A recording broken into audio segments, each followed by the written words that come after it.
Hello student, welcome to NB classroom.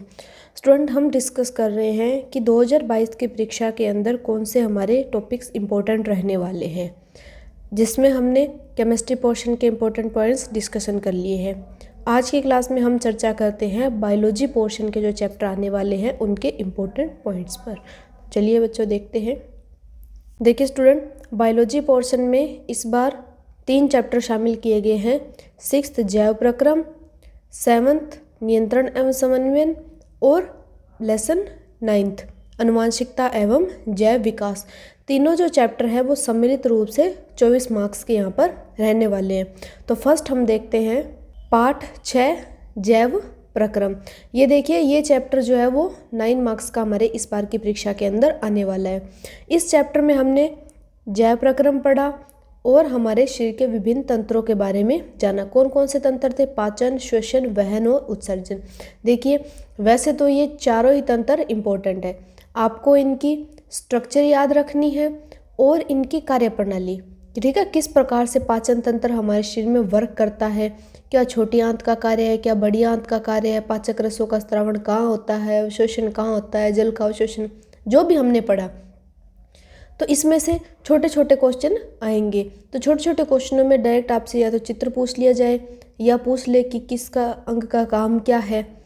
तो ये अपने को ध्यान में रखने हैं। मोस्टली जो क्वेश्चन इसमें से बनते हैं वो पाचन तंत्र में से होते हैं या उत्सर्जन तंत्र में, ठीक है। नेफ्रॉन की आपको स्ट्रक्चर पूछ ली जाए, है ना, एक वृक्काणु एक नेफ्रॉन की स्ट्रक्चर क्या होती है। तो इनके चारों के डायग्राम है ना, वो आप अच्छे से प्रैक्टिस कर लीजिए, है ना। कईयों के हाथ चलते ही नहीं है, डायग्राम बनते ही नहीं, और कई बच्चे बहुत सुंदर डायग्राम बनाते हैं। तो वो कैसे बनाते हैं? वो प्रैक्टिस करते हैं। तो आप इन चारों के जो डायग्राम हैं उनकी प्रैक्टिस कर लीजिए, है ना। कॉपी में बनाते हैं तब तो कई जुगाड़ लगा के बना लेते हैं ना, ट्रेस कर लेते हैं या कैसे भी कर लेते हैं, एग्जाम में थोड़ी ट्रेस होगा। तो आप इनकी प्रैक्टिस करें और इनके जो अंगों के नाम है, ठीक है, कौन सा अंग क्या होता है, एकदम परफेक्ट तरीके से नीट एंड क्लीन इनके डायग्राम बनाने की प्रैक्टिस कीजिए। उसके अलावा हम देखते हैं तो छोटी छोटी डेफिनेशन निकल करके आती है। प्रकाश संश्लेषण प्रक्रिया क्या होती है ना, इसकी रिएक्शंस क्या होती है जो हमने पढ़ी थी, इसकी रिएक्शन भी हमें ध्यान में रखनी है। पत्तियों के अंदर प्रकाश संश्लेषण कैसे होता है वो हमें ध्यान में होना चाहिए।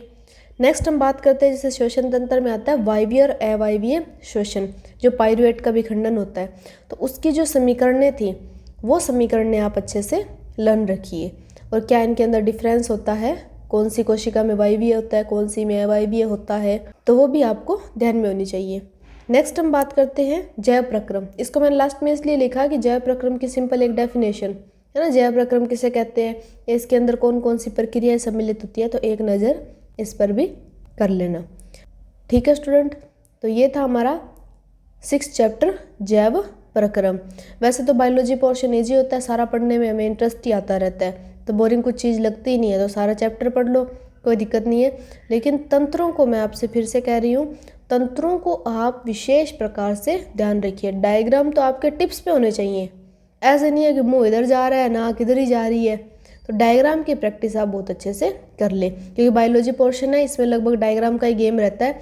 विथ थ्योरी भी पूछ ले, मान लो ये पूछ ले मनुष्य के पाचन तंत्र के क्या क्या कार्य हैं, तो आप उसमें छोटा सा एक डायग्राम बना सकते हो साइड में और एक्सप्लेन कर सकते हो, ये छोटी आंत है, ब्रैकेट में लिख दो ये यहाँ पाचन, बड़ी आंत है ये पाचन, तो उससे एक इफेक्टिव होता है। तो डायग्राम की आप प्रैक्टिस कर लेना। नेक्स्ट देखते हैं, नेक्स्ट आता है स्टूडेंट हमारा चैप्टर 7th नियंत्रण एवं समन्वय, ठीक है। हमारी बॉडी का कंट्रोल कैसे काम करता है वो इस चैप्टर में जाना था। ये हमारे 8 मार्क्स का चैप्टर आने वाला है, और ध्यान रखिए इस चैप्टर में से एक क्वेश्चन निबंधात्मक रहेगा, है ना। आप देख सकते हैं ब्लूप्रिंट में, देखिए नियंत्रण एवं समन्वय चैप्टर है, इसमें से एक बड़ा क्वेश्चन रहेगा। जहाँ तक मेरे ओपिनियन की बात है, तो जो हमारा 6ठा चैप्टर था ना, उसमें से एक पूरा बड़ा क्वेश्चन बन जाता होता है निबंधात्मक, कि अच्छा पूछ ले पाचन तंत्र में ये क्या काम है, चित्र बनाओ, कार्य प्रणाली समझाओ, संरचना समझाओ, तो एक बड़ा क्वेश्चन बन जाता है। तो उसमें से तो दिया नहीं निबंधात्मक, इन्होंने जो रखा है इस बार वो 7th चैप्टर में रखा है निबंधात्मक प्रश्न। तो इसमें देखिए क्वेश्चन कहाँ से, तंत्रिका कोशिका की संरचना, है ना, सिनेप्स किसे कहते हैं, द्रुमिका का क्या कार्य है, सिनेप्टिक दरार किसे कहते हैं। तो ये छोटे छोटे क्वेश्चन इसमें से ले सकते हैं और बड़ा क्वेश्चन भी बनाया जा सकता है, ठीक है, तंत्रिका कोशिका के स्ट्रक्चर को लेकर के भी इसकी संरचना को पूछ ले, इसकी कार्य प्रणाली को पूछ ले, इसी के साथ इंक्लूड कर दे प्रतिवर्ती क्रिया, प्रतिवर्ती चाप, इसमें से भी बड़ा क्वेश्चन बन सकता है। ध्यान रखिए, प्रतिवर्ती क्रिया, प्रतिवर्ती चाप में से भी एक निबंधात्मक क्वेश्चन निकल सकता है। भी प्रतिवर्ती क्रिया किसे कहते हैं, प्रतिवर्ती चाप को समझाइए, इसका डायग्राम बनाइए, इसकी स्ट्रक्चर को समझाइए। मानव मस्तिष्क जो भाग हमने पढ़े थे, अगर मस्तिष्क, प्राइम मस्तिष्क, अनु मस्तिष्क, उनका क्या कार्य है, क्या उसकी प्रणाली रहती है, क्या उसका सिस्टम रहता है, तो इसे आप अच्छे से करना है।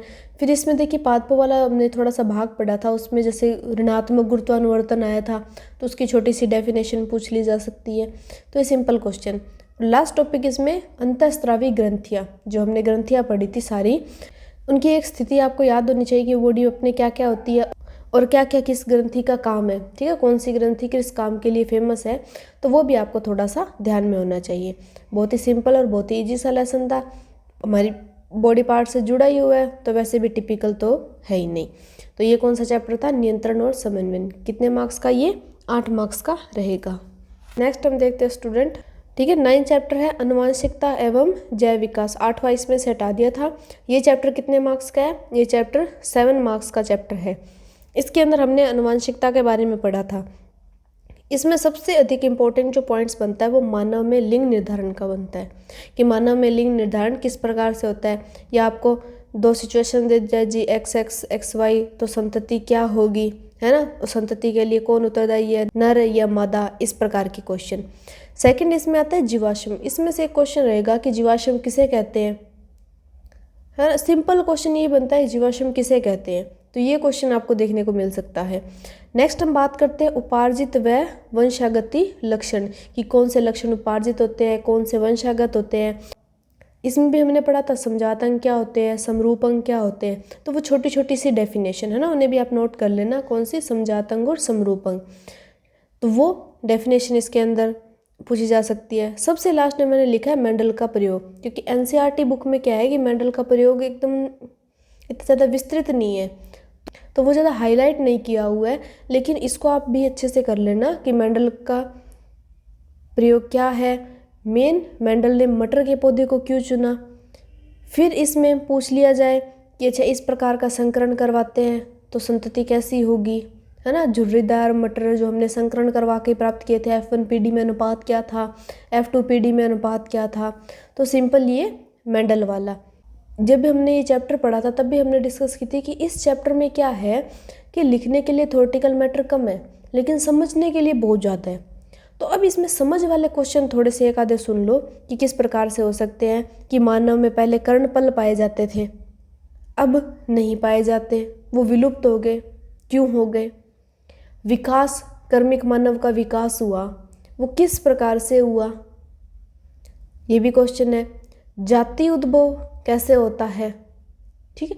तो इस प्रकार के क्वेश्चन जो है वो इस चैप्टर में से लिए जाने की संभावना है कि आपका जो व्यवहारिक ज्ञान है ना, कि आपने इस चैप्टर से क्या ज्ञानोपयोग लिया, है ना, क्या समझा आपने, क्या जाना आपने इस चैप्टर को पढ़ करके, उसे अपनी भाषा में व्यक्त करने का तरीका, उस टाइप के क्वेश्चन इस चैप्टर में से पूछे जाएंगे। ठीक है स्टूडेंट, तो ये थे बायोलॉजी पोर्शन के हमारे जो 3 चैप्टर जो इस बार की परीक्षा में रहने वाले हैं, उनके इम्पोर्टेंट पॉइंट। नेक्स्ट क्लास में हम फिजिक्स और अदर पोर्शन के पॉइंट्स पर डिस्कस करेंगे। तो मिलते हैं स्टूडेंट हम नेक्स्ट क्लास में। Thank you for watching.